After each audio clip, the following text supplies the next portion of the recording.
Фрейд ошибался. 90% его теорий не прошли проверки наукой. У психологии нету норматива психического здоровья человека. То есть нету никакого идеального состояния, аналога 36,6 для психологического здоровья. В самом материализме многие ученые вообще не считают психологию наукой. Для начала давайте разберем фрейдовскую модель. Она состоит из 3 компонентов. То есть у нас есть «я», у нас есть «оно» и у нас есть «сверх-я». Что это означает? Согласно Фрейду, вот это «оно» является основным системообразующим человеческой психики. Это средоточие его внутренних желаний, потребностей, это его либидо. Далее у него есть полученная от общества совесть, внимание, это ключевой момент, и его «я», осознанная часть его психики. Фрейду нужно ввести сразу 8 ситуативных гипотез. То есть у человека вначале есть вот это априорно вложенное в него либидо, желание получать удовольствие. Потом оно проходит психосексуальные фазы развития ребенка. Дальше у него формируется Эдипов комплекс, потому что, согласно Фрейду, любой мужчина или любая женщина, у нее это называется комплекс Электры, проходит эпизод желания овладать матерью и избавиться от отца, или наоборот. Фаза кастрационной тревоги, далее фаза идентификации с агрессором, и после этого у него формируется сверх-я. То есть вот это вот совесть, навязанная обществом. Значит, у Фрейда есть им же самим подготовленный анализ преступления и наказания Достоевского, в котором он пытается легитимизировать вот эту свою модель и очень успешно, учитывая то, что он стал самым известным психологом 20 века. Однако эта модель не выдерживает никакой критики. Я вам напомню, Родион Раскольников решает убить старушку не просто потому, что ему нужны деньги, а потому, что он чувствует себя правом имеющим. То есть человеком, который, по примеру Наполеона, увидев, что вот цель оправдывает средства,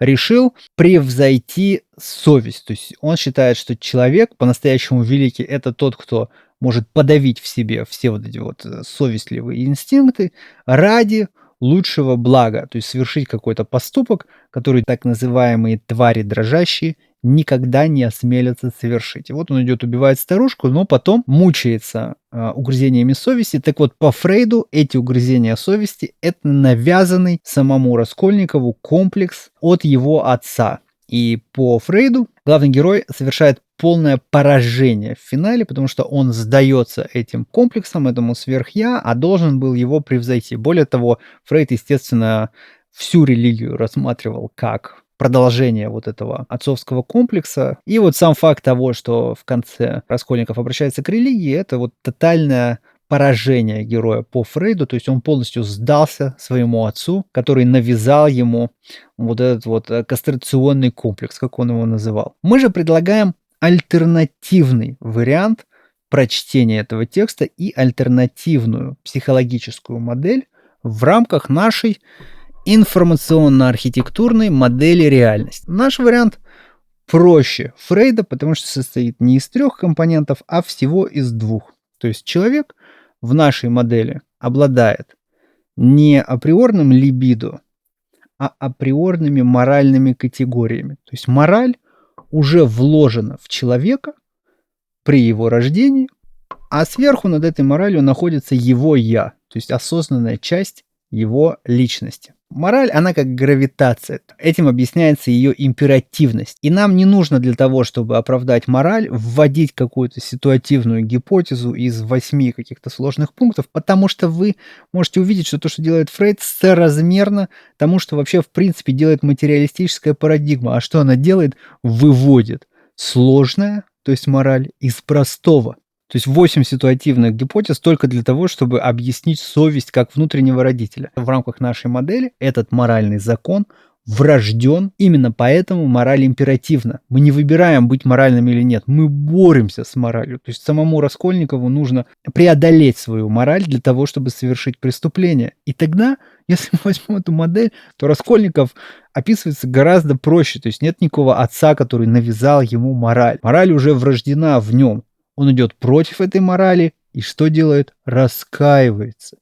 Именно так произведение преподается в школах. То есть любой школьник лучше понимает преступление и наказание, чем Зигмунд Фрейд. Мы также постулируем, что динамическое «я», вот эти привязанности, к которым оно прикипает в тестовой среде, в реальном мире, они и начинают формировать вообще все поведение и влиять на всю личность. То есть человек, любой человек, вот даже самый атеист все равно имеет свою веру. То есть у него есть 3 пункта. У него есть какая-то доктрина, которой он следует, даже если это тексты каких-то там инфлюенсеров, успешного успеха, бизнес-тренеров. Вот он следует этому успеху. Далее у него есть транслятор обязательно. То есть транслятор — это какая-то фигура, которая вот выступает примером для подражания. Для Родиона Раскольникова кто транслятор? Наполеон. Известная историческая личность. Он хочет быть похожим на Наполеона, он хочет, чтобы его признали великим, как Наполеона, и ради этой цели он совершает преступление. И также есть какой-то вот детерминант, какая-то цель конкретная, к чему человек стремится. То есть вот для верующего человека эта цель — это Бог, но для человека, который ушел в мирское, эта цель, например, слава или свой образ гуру, свой образ успешного человека — это вот то, зачем он вообще следует в своей жизни. Ну и вот если вы возьмете вообще кого угодно, возьмите эту женщину Элизабет Холмс, которая создала свою эту компанию Terranos, которая обманывала инвесторов, якобы она там сделала какую-то инновационную технологию для анализа крови. При этом у нее была нерабочая программа, никакие исследования вообще никуда не двигались, но ей было очень важно выступать на всяких конвенциях и строить из себя вот этим, ну, подчеркнуто ненатуралистичным низким голосом вот такую бизнес-вумен успешную. И когда ее арестовали за мошенничество, первое, что она сказала, какая была ее фраза: «Я все равно создам новую компанию». Почему она это сделала? Ну, по нашей модели элементарно, потому что транслятором для нее выступал кто? Кто у нас ходил в водолазочки и очень любил пиариться на всяких презентациях собственных продуктов? Конечно же, Стив Джобс. То есть она хотела повторить путь успешной главы корпорации, подобно Стиву Джобсу. И не деньги были главной целью. То есть деньги — это уже сопутствующее. А самое главное — это вот успех в обществе, который и является ее доктриной. То есть она прожила огромную часть жизни на чем? На этой вот религии, к которой прикипела. Это ее религия. Точно так же, как Раскольников. Курт Кобейн — абсолютно то же самое. То есть человек растет и что делает в детстве, пока его там ругает мама? Слушает музыку. И начинает формировать какие-то привязанности. То есть у него начинают появляться кто? Трансляторы, кумиры. Его кумиром, ну там одним из многих, был Джон Леннон. Кто такой Джон Леннон? Человек, который получил славу при жизни и сохранил ее, приумножил еще ее после своей трагической смерти. Поэтому логично, что человек начинает следовать пути своим кумирам, тоже начинает заниматься музыкой, тоже начинает писать музыку, а когда добивается всего, добивается славы, принимает решение совершить самоубийство. В итоге его слава действительно переживает его самого, только вопрос в том, принесет ли ему и его душе это какую-либо пользу, такая слава. Важная ремарка. Модель не придумывается нами. Она выводится нами из анализа данных. Она напрямую выводится из религиозных текстов. 3000 лет назад эта модель уже была в Торе. Эта же модель находит свое наиболее полное описание в кораническом тексте. Ученые эпохи Просвещения не анализировали религиозный текст. Они априори относились к ним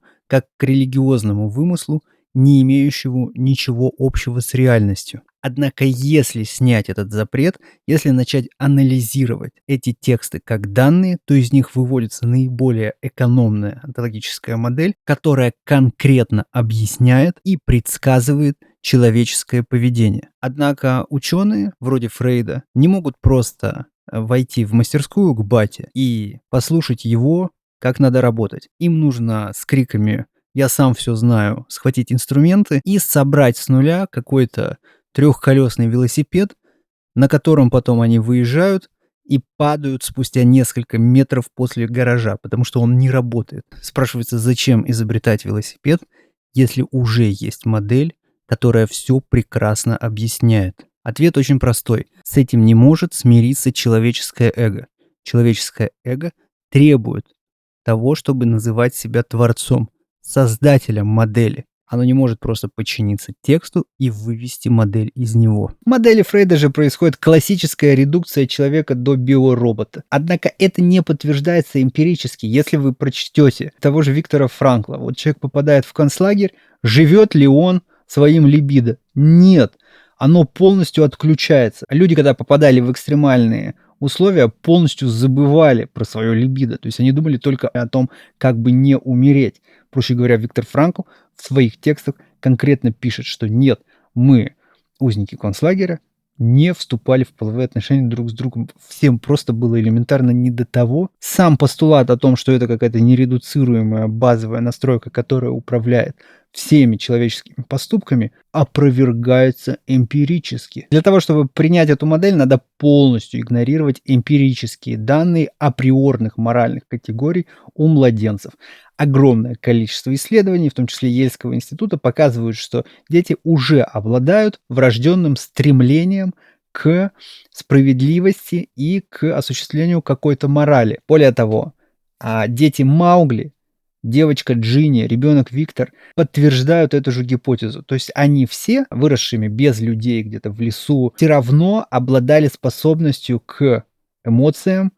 Они плакали, когда умирали какие-то животные, которые им близки, люди, к которым они выработали после привязанности. И они также обладали определенными религиозными ритуалами. То есть у кого-то это был простой анимизм, но они совершали ритуальную последовательность действий. То есть они, например, поклонялись какому-то дереву или смотрели на Луну, повторяя одни и те же поступки каждый вечер. То есть у каждого из этих детей была какая-то неуловимая внутренняя настройка, которую проще всего назвать априорной моральной категорией. Она существует даже у ребенка Маугли. Неудивительно, что все последующие психологи пытались как-то выйти из вот этой вот схемы. То есть та же Карен Хорни по-другому, хоть она и считается представителем неофрейдизма, по-другому интерпретировала всю эту схему. Она в своей модели интуитивно описала захват человеком вот этой моральной категории. То есть как только человек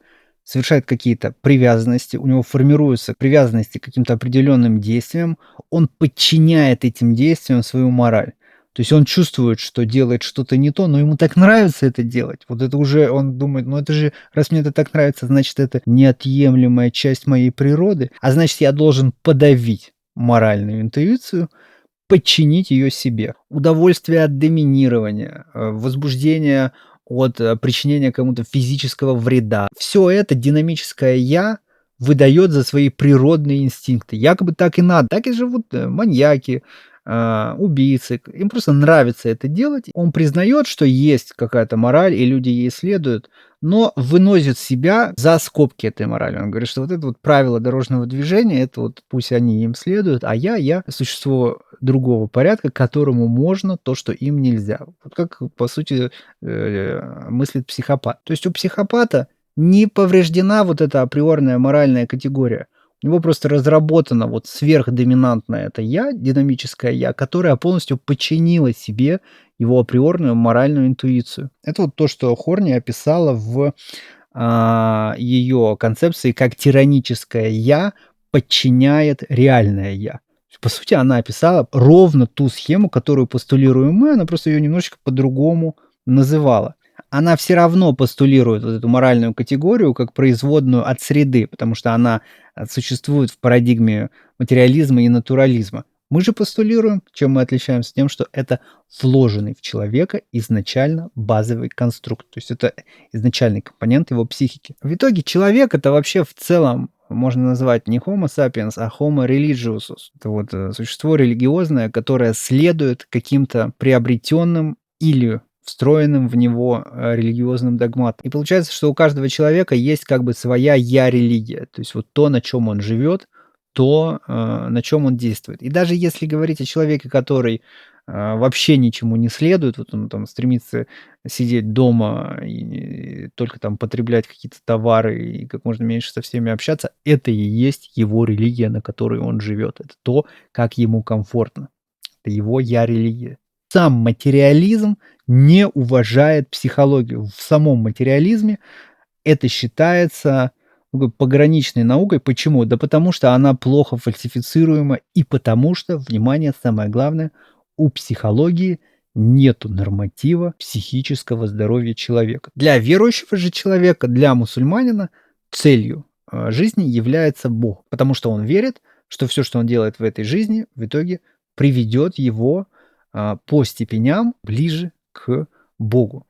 Получается, что и в Коране дается фальсифицируемое предсказание о том, что человек, который избрал именно такой путь, это вот прямой путь, его сердце смягчается. То есть человек перестает потихонечку, опять же, если он все сделал правильно, перестает жить собственным эго, перестает жить собственными вот этими устремлениями и ставит цели уже более высокого порядка и старается вести жизнь так, чтобы не вносить вообще смуту и не вносить какую-то скверну вот в этот созданный Богом мир. То есть в саму структуру уже вложен критерий внутреннего благополучия или дисфункции. То есть человек может привести себя в состояние баланса. Но для того, чтобы к этому прийти, нужно признать то, что современная наука никогда не признает. То, что человек был создан.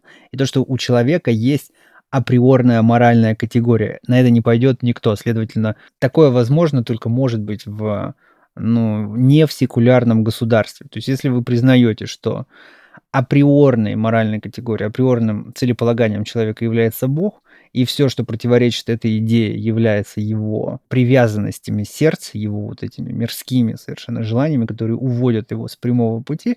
Ну вот пока вы это не признаете, вы не можете создать тогда никакого норматива психического здоровья человека. Вы можете лишь брать вот эти сомнительные схемы и пытаться прикладывать и мерить ими разных людей. Поэтому да, как прийти к душевному здоровью?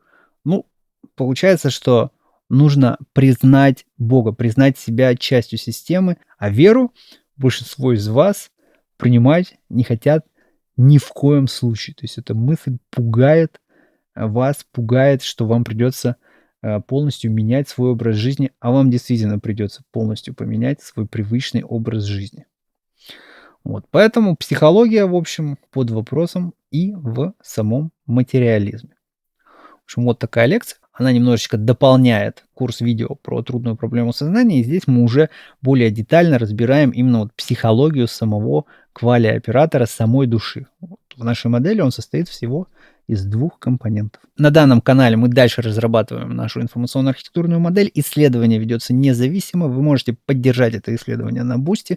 Это способствует регулярному выпуску этих видео. Поэтому подписывайтесь, распространяйте видео. Будем дальше вместе заниматься наукой. Спасибо.